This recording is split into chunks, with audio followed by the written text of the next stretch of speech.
The previous three sculptures had completely fallen silent. Then, the fourth sculpture, a massive cube, suddenly began emitting an aura far stronger than the aura of the demon ruins. Invisible waves instantly locked onto Luo Feng. Holding the sky-splitting saber, Luo Feng prepared himself to face the fourth sculpture with all his strength. After the battle, Luo Feng returned to the 19th layer of the Abyss of Destruction after remaining away for more than 30 eras. Yuan immediately sensed the spacetime fluctuation and came to meet him. He was surprised to discover that Luo Feng's aura was extremely weak. With less than 10% of his energy reserve remaining, Luo Feng explained that he had previously entered a hidden spacetime within the Abyss of Destruction. He planned to record all the information about this hidden spacetime and place it in the land of origin so that the other lords could inspect it. There was no need to keep the opportunity secret. Although the threshold for entering it was extraordinarily high, including Luo Feng himself, only 3 ultimate life forms had ever managed to enter. Yuan was extremely curious because both Cafu and Luo Feng had encountered opportunities on the 19th layer of the Abyss of Destruction. As the master of that layer, Yuan naturally wanted to know more about the hidden space-time and wondered why he had never been able to enter it. Seeing Luo Feng's severely weakened aura, Yuan asked whether the hidden space-time had been extremely dangerous. He knew that Luo Feng possessed powerful defensive abilities, and after mastering the Blood Crane territory, Luo Feng's ability to preserve his life had become even stronger. Therefore, seeing Luo Feng reduced to less than 10% of his energy reserve was unusual. Luo Feng explained that the place itself was not particularly dangerous. His current condition was mainly because he had pushed himself too hard while undergoing a test. Yuan then asked whether Luo Feng planned to continue his seclusion or proceed to the next layer. Luo Feng replied that he would remain on the 19th layer for some time. So Yuan stopped disturbing him. Inside his cave mansion, Luo Feng sat cross-legged and carefully recalled his battle against the fourth sculpture. The battle had been a complete defeat. He had been overwhelmingly crushed and had possessed absolutely no ability to fight back. His only option had been to rely on his defensive abilities to withstand the fourth sculpture's attacks. This kind of one-sided beating left Luo Feng extremely frustrated. Eventually, Luo Feng found an opportunity to unleash the Origin Great Destruction. The massive explosion struck the enormous cube, but the fourth sculpture immediately split into 125 smaller cubes and dispersed. Only 9 of the smaller cubes were destroyed. The remaining cubes stayed completely intact, while even the 9 annihilated cubes rapidly reformed and returned to their original condition without any damage. After unleashing the Origin Great Destruction, Luo Feng's strength dropped sharply. He was then repeatedly attacked and struck by the 125 cubes. As his energy reserve continued to fall and eventually dropped below 10%, Luo Feng had no choice but to flee. Because Luo Feng had already left a mark on the Mountain of Destruction, he could return there using an avatar or enter with his true body and then leave with his true body. Since he was unwilling to risk being completely annihilated, he chose to escape. With nearly 10% of his energy reserve remaining, he could recover to his peak state in roughly 15 minutes of Earth time. However, if his entire body were annihilated, recovering would be far more troublesome. Luo Feng recognized that his current true strength was far inferior to that of the third sculpture. In front of the fourth sculpture, he had no ability to resist at all. This made him realize just how difficult it would be to truly master the Abyss of Destruction. In the endless primordial space, the mysterious lands that were considered among the most powerful were all extremely difficult to refine and master. In some cases, even the method of refining them could not be discovered. Luo Feng then divided his thoughts and recorded the intelligence concerning the Mountain of Destruction, storing it in the land of origin for the lords to inspect.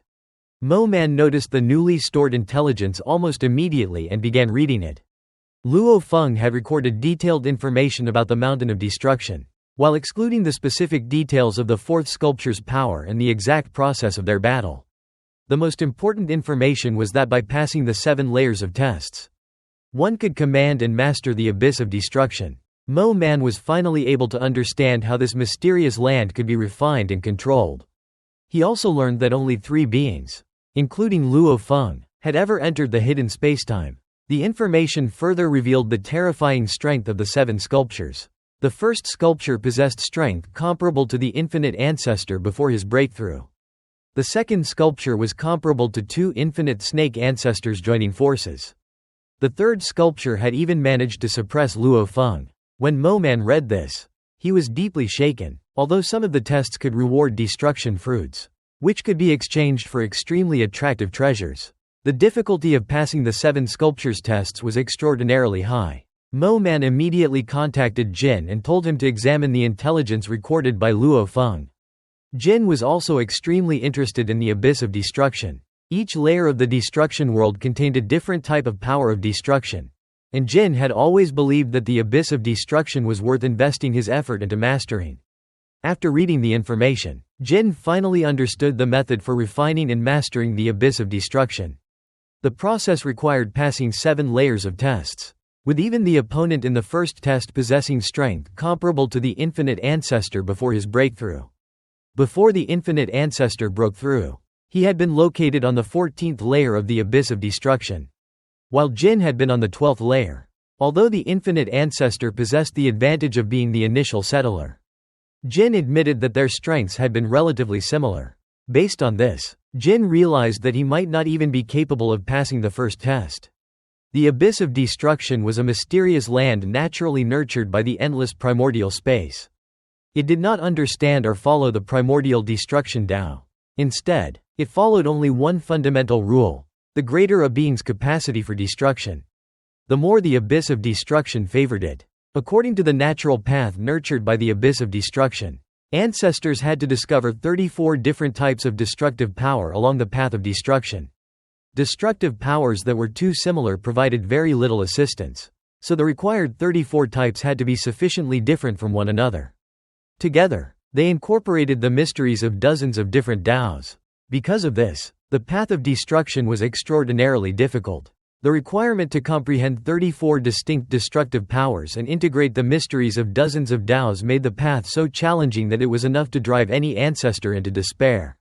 The cultivator Lord Starlight had created 2 primordial level Taos, while Jin had created 1 primordial destruction path. However, despite possessing such extraordinary achievements, neither of them had been able to enter the mysterious hidden spacetime. This showed that the threshold for merely entering that place was already extraordinarily high. The difficulty of actually comprehending and mastering what was inside was even more unimaginable. The hidden spacetime was a mysterious land without consciousness. Since it had no consciousness, it would not consider whether the requirements were too difficult or whether the beings attempting to enter were powerful enough. Everything within it evolved naturally according to its own laws. Jin began analyzing the possible requirements for entering that hidden spacetime. Kaf Shu and Luo Feng had both been led into the 19th layer of the abyss of destruction. So Jin wondered whether reaching the 19th layer represented the minimum strength threshold.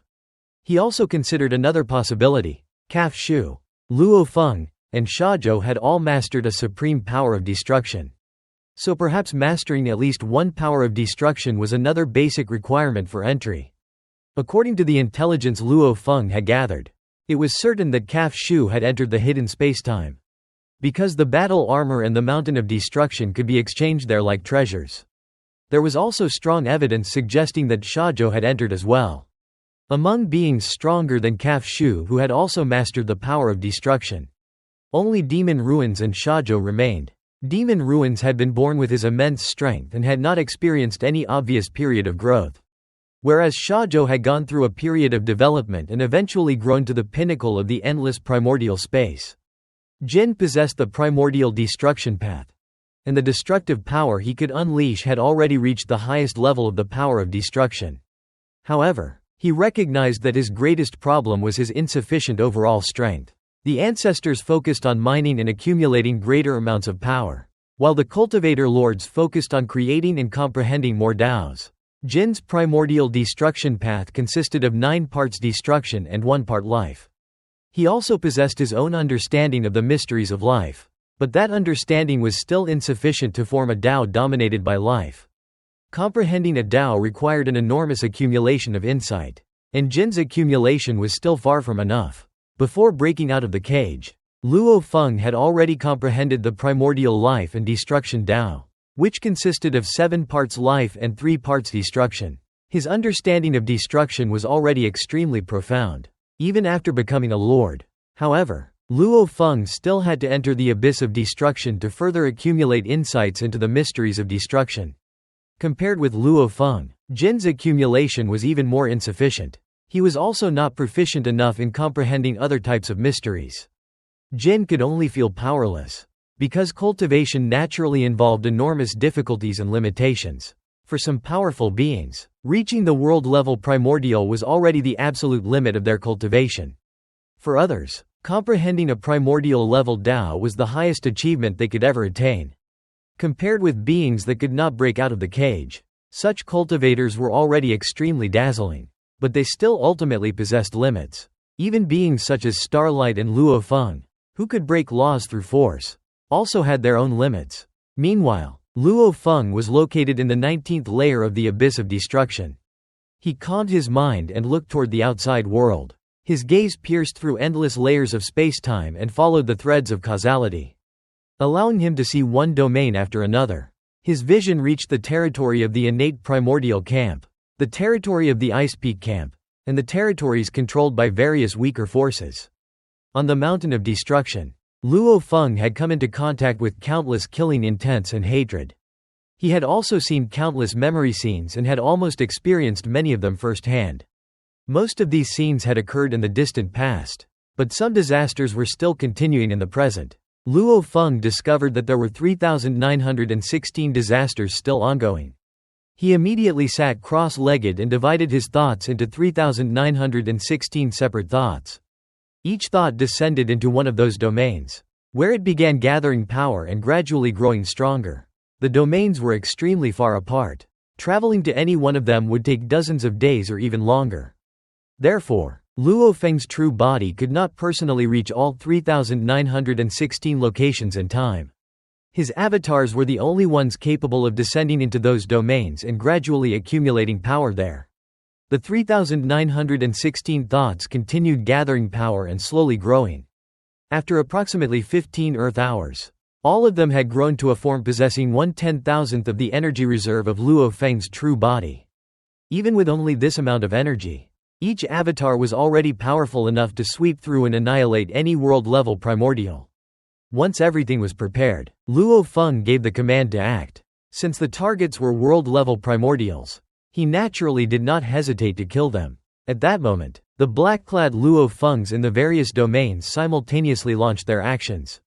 A massive world-level primordial with hundreds of slender appendages rested on a source world and cautiously extended a small portion of its power inside, carefully creating disasters to absorb the fear of the countless creatures living there. Although these creatures were weak, they possessed great wisdom and powerful emotions, allowing the world-level primordial to absorb their fear into its life core. Unlike the barbaric invasion of the cultivator camp, where the innate primordial camp mainly devoured the source world origin and wasted much of the value of the creatures within, the world groups in its own territory fully utilized every resource. The emotions, desires, bodies, and souls of the source world creatures were all valuable, while the source world origin was the most precious resource and had to be preserved. The world-level primordial deliberately created disasters across different regions, maximizing the creatures' fear before consuming them. It also intended to consume the source world sustainably, after one region was exhausted. New life would gradually develop there while other regions were consumed. In this way, it believed it could enjoy the source world's creatures for 100,000 epochs without touching the origin. However, Luo Feng suddenly appeared before it. The world-level primordial immediately felt fear upon recognizing the cultivator lord. One of the most terrifying existences in the endless primordial space. A ripple instantly severed its vitality and killed it, leaving its physical life core intact but completely lifeless. Even Luo Feng's avatar, using only 1/10,000th of his energy reserves, had to personally act to kill a world-level primordial, while his main battle avatar could destroy such a being with merely a gaze. Luo Feng collected the corpse and then entered the source world with a weak avatar whose strength was suppressed by the source world's rules to the limit of the primal chaos realm. Resisting the suppression could trigger an energy storm capable of destroying all life inside. The cultivator camp possessed billions more worlds than the source world, created by the lords through their mastery of the highest level of the Tao. Though the life nurtured by those worlds had far less potential than source world life, Inside the source world, Luo Feng discovered that its central continent had long been deliberately destroyed, giving birth to more than 1 million primordial universes. With no core like the land of origin, the source world consisted entirely of separate universes. Its dispersed energy could nurture countless universes, but the creatures within were generally weak, with the strongest reaching only the eternal true God level before soon facing a crisis of death. Luo Feng realized that these creatures had effectively become food for the innate primordials. He then summoned a white-haired woman named Yishu, who was an eternal true God with spiritual will that had reached the threshold of the godly king level. Having risen from weakness and experienced countless dangers, she was extremely cautious and no longer trusted apparent surprises. Luo Feng saw through her unique heart-cutting cultivation method, which involved severing her self-spirit 3 times and splitting out 3 avatars. Her immense pain, despair, and intense emotions had also made her a potential target for the Mountain of Destruction. Since the source world lay within the innate primordial camp's territory and could not always be protected, Luo Feng used an imperceptible influence to make Yishu trust him and offered to take her away along with the creatures of one universe. Yishu chose a universe and brought some friends with her. Luo Feng then used boundary-breaking transmission to send all its creatures to his avatar outside the source world, whose energy reserve was 1/10,000th of his total. He stored them inside a normal world within his sleeve and carried Yishu away.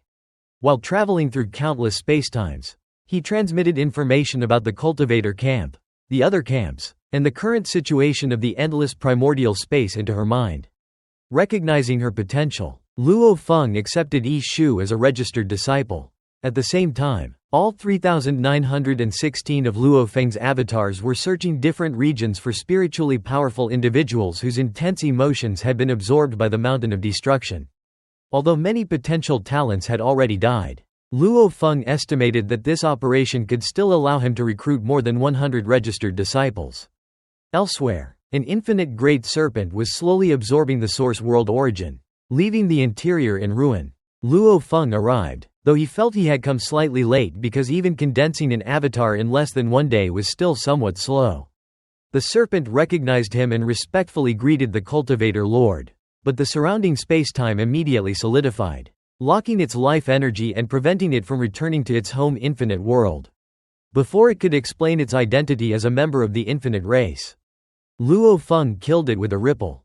An enraged voice then came from a massive figure within the infinite world, demanding to know who had killed its clan member.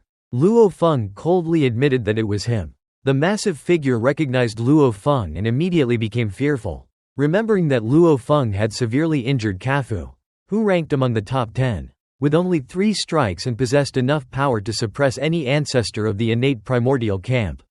Despite becoming a lord only recently, Luo Feng had already grown into one of the top existences in the endless primordial space. The figure therefore softened its tone and asked why Luo Feng had killed the infinite serpent. Luo Feng, already irritated by arriving late, coldly asked whether it was questioning him for an explanation. The massive figure immediately stopped arguing, and the twisted spacetime returned to normal. Luo Feng coldly regarded the innate primordial camp as a group of trash, noting that only 5 of its members were truly undying, while more than 100 other ancestors could potentially die. He then murmured that his heart of destruction was still not strong enough.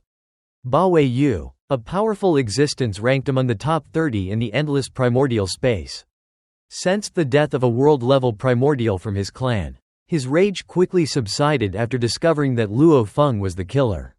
By observing the past, he saw that his clan member had been devouring a source world origin when Luo Feng arrived and annihilated him.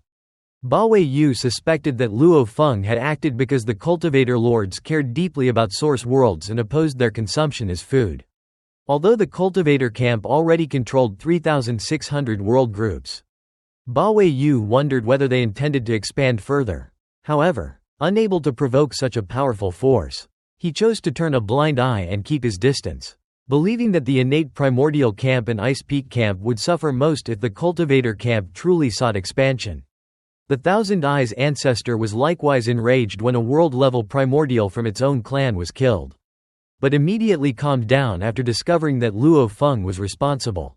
It did not dare seek trouble and instead informed its friend, Silent Extinction Ancestor, one of the 9 emperors and part of the highest ruling echelon of the innate primordial camp. With 3,916 avatars, Luo Feng had rapidly killed around 3,000 world-level primordials, approximately 500 from weak forces, 800 from the Ice Peak camp, and nearly 1,700 from the innate primordial camp. The Ice Peak ancestors soon realized that Luo Feng was not specifically targeting the Ice Peak camp, but all world-level primordials acting against source worlds. The cultivator lords deeply valued source worlds, and the cultivator camp already occupied 8 positions among the top 20 strongest existences. Although the cultivator camp had historically maintained good relations with the Ice Peak camp because it was not overly greedy for resources, its growing strength and increasing number of lords were creating pressure. The Ice Peak ancestor therefore chose to remain silent and let the innate primordial camp and cultivator camp confront each other. The infinite snake ancestor was also frustrated after learning that nearly 1,700 of its side's world-level primordials had been killed while acting against source worlds. Cultivator lords had often intervened in such situations, even beyond their own territory. Starlight Lord and Lord Mo Man frequently recruited talented cultivators from outside the cultivator territory and sometimes killed world-level primordials attacking source worlds. The cultivator camp had also documented the bloodlines of more than 30,000 world-level primordial races, an achievement largely accomplished by Starlight Lord, whose investigations had once caused widespread panic, especially among races possessing only one world-level primordial. The infinite snake ancestor believed the cultivator camp would eventually become a major threat, but the current killings were insufficient to trigger a large-scale war. Luo Feng's strength already rivaled Starlight Lord and Sha Zhou, and even 100 ancestors might not be able to defeat the entire cultivator camp. An alliance with the Ice Peak camp was also impossible because the two camps had an even deeper and older conflict over resources. In the territory of the innate primordial camp, Luo Feng stood before a source world and observed its history. It had once flourished with countless lifeforms and myriad clans competing for supremacy, with different races developing and influencing one another's cultivation systems. Even primal chaos realm existences had been born there. Then a world-level primordial arrived, and all the creatures of the source world were destroyed. After becoming a lord, Luo Feng could observe countless source worlds beyond the cultivator territory and witness the suffering they had endured. In the past, he could not bear to watch for long because the countless creatures and source worlds were treated merely as food, while even the combined strength of the 8 lords was insufficient to change the situation. Now, however, Luo Feng deliberately continued watching their histories and suffering. The tragic scenes caused his murderous intent and anger to rise continuously. Refining his heart of destruction, he realized that his heart of destruction was still not strong enough. His experience at the Mountain of Destruction had shown him a path to forge it. As the mountain's murderous and hateful intent made him feel the suffering of countless victims as if he were personally experiencing their despair. Although Luo Feng had become an immortal lord, protected the 3,600 world groups, and could revive his beloved friends and family from the rivers of time, this happiness had weakened the intensity of his heart of destruction. The countless source worlds beyond his territory had previously been only something he observed as a bystander, and that anger was insufficient. Now, he understood that all source world creatures were essentially the same, and that without sufficient strength he could not protect them, or even guarantee the survival of the 3,600 world groups. If he had not broken through, the innate primordial camp might already have destroyed the entire cultivator territory. The endless primordial space was never safe. And if he stopped advancing, a powerful existence might someday master the highest level mysterious land and destroy the cultivator territory, including his hometown source world and everyone he loved. Therefore, Luo Feng resolved to eliminate enemies through blood and fire and protect his clan through endless destruction. His 3,916 avatars traveled through different territories, observing source worlds and engraving their suffering deeply into his mind. Each tragedy became fuel for the fire within his heart, continuously refining his heart of destruction. At the same time, an avatar sat beside the destruction mountain in the hidden spacetime, occasionally touching it and experiencing the endless murderous and hateful intent as if he had become a creature that had died with endless grievances and was personally enduring its past suffering. As time passes, Luo Feng, dressed in black with black hair, walks through the endless primordial space and observes countless source worlds. Within one source world, a sea of chaos nurtures countless small universes, each containing numerous plane worlds. One plane world particularly attracts Luo Feng's attention because its humanity and culture closely resemble those of Earth. Its people generally live for no more than 100 years and have developed a unique cultivation system to resist the phantom demons that have plagued them for generations. In this world, a master teaches his disciple that what is false can be used to cultivate what is true. When the disciple asks whether the phantom demons can ever be completely eradicated, the master says that it is possible. Although generations of cultivators have ultimately died fighting them, the master explains that what could not be accomplished in the past may still be achieved in the future. After passing his lineage to the disciple, he declares that he must fulfill his own purpose. The master had cultivated for 30 years to destroy Wolf Demon Mountain, an earth-level calamity second only to the world's heavenly calamity. After saying farewell to his disciple, he travels directly to Wolf Demon Mountain and engages in a terrifying battle with the Wolf Demon. Despite sacrificing much of his lifespan and suffering severe injuries, he finally destroys the Phantom Demon. However, at the moment of its destruction, a mysterious force descends upon the Wolf Demon. The Wolf Demon revives and becomes even stronger. Its power rapidly expands, transforming Wolf Demon Mountain into a heavenly calamity. The heavily wounded master is horrified to realize that his 30 years of cultivation have not only failed to eliminate the disaster but have instead helped the Wolf Demon break through and become even more powerful. Unable to resist, he can only watch as the Wolf Demon prepares to devour him.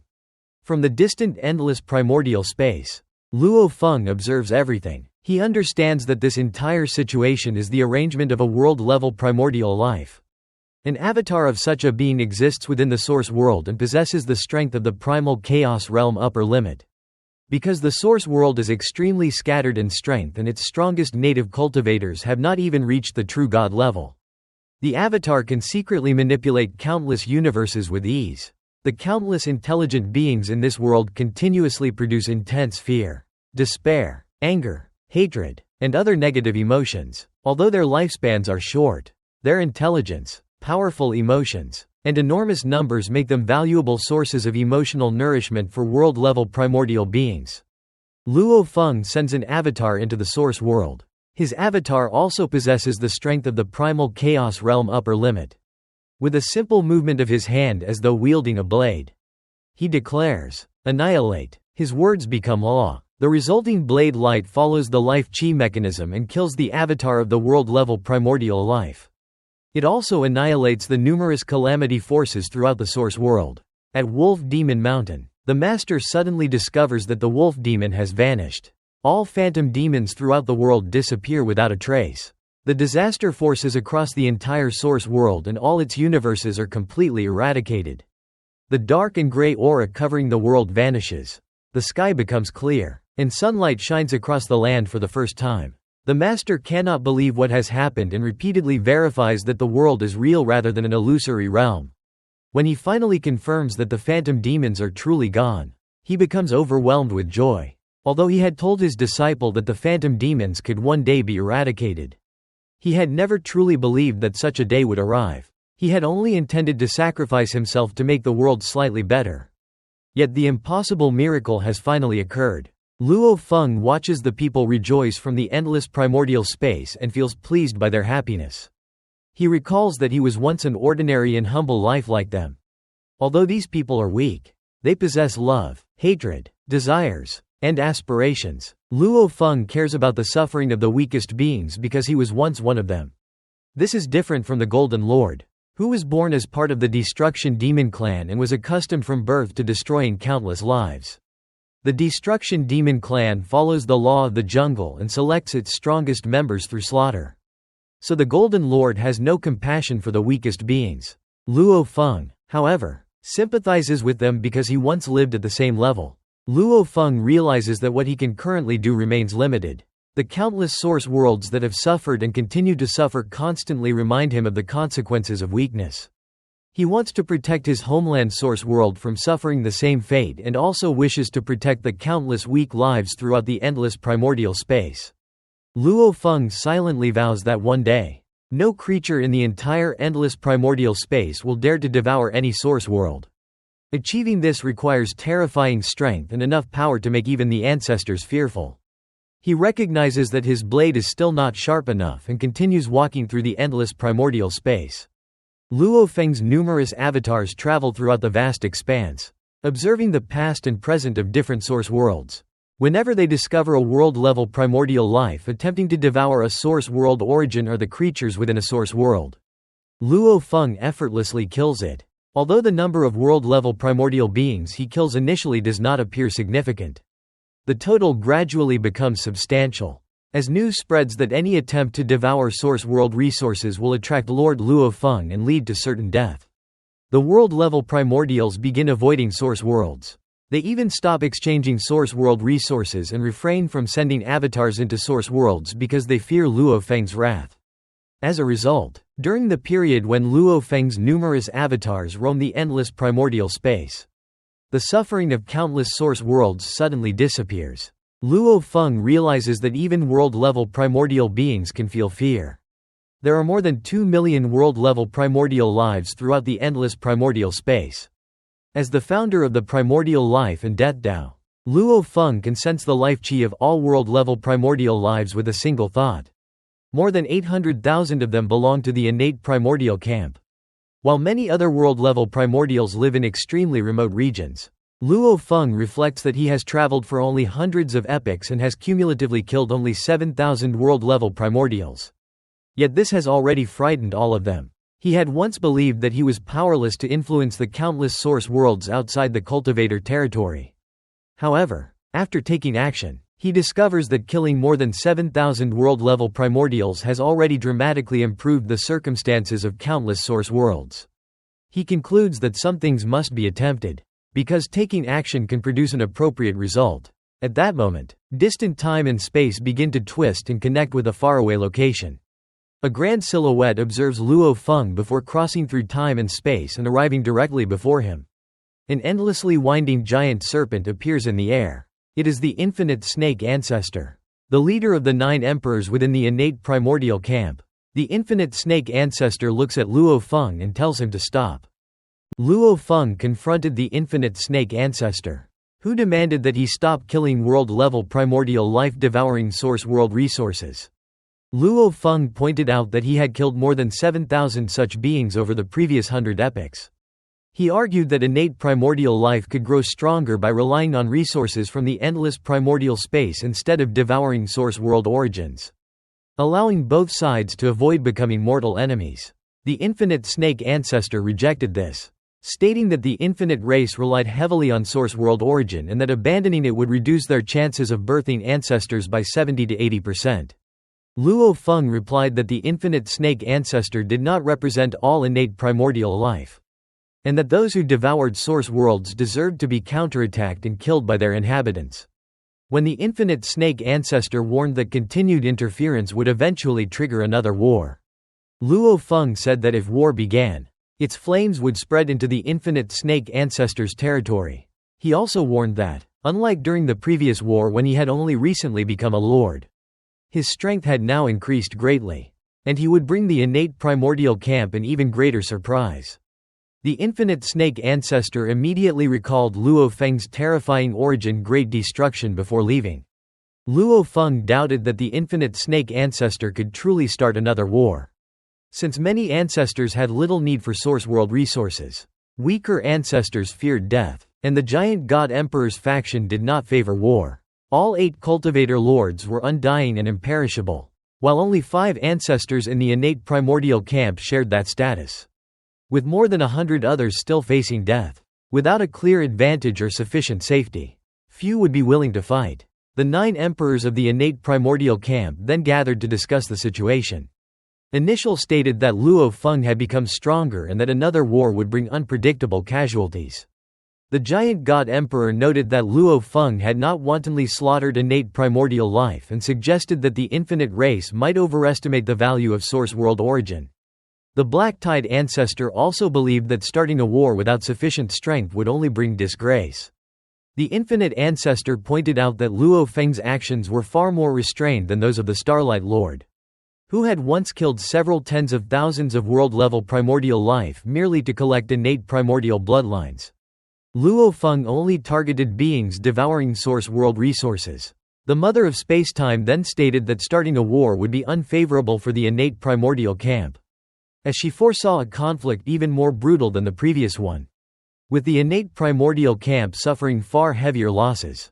The inference Fire Ancestor suggested waiting, since Luo Feng was exploring the abyss of destruction and would likely reveal more of his strength as he went deeper.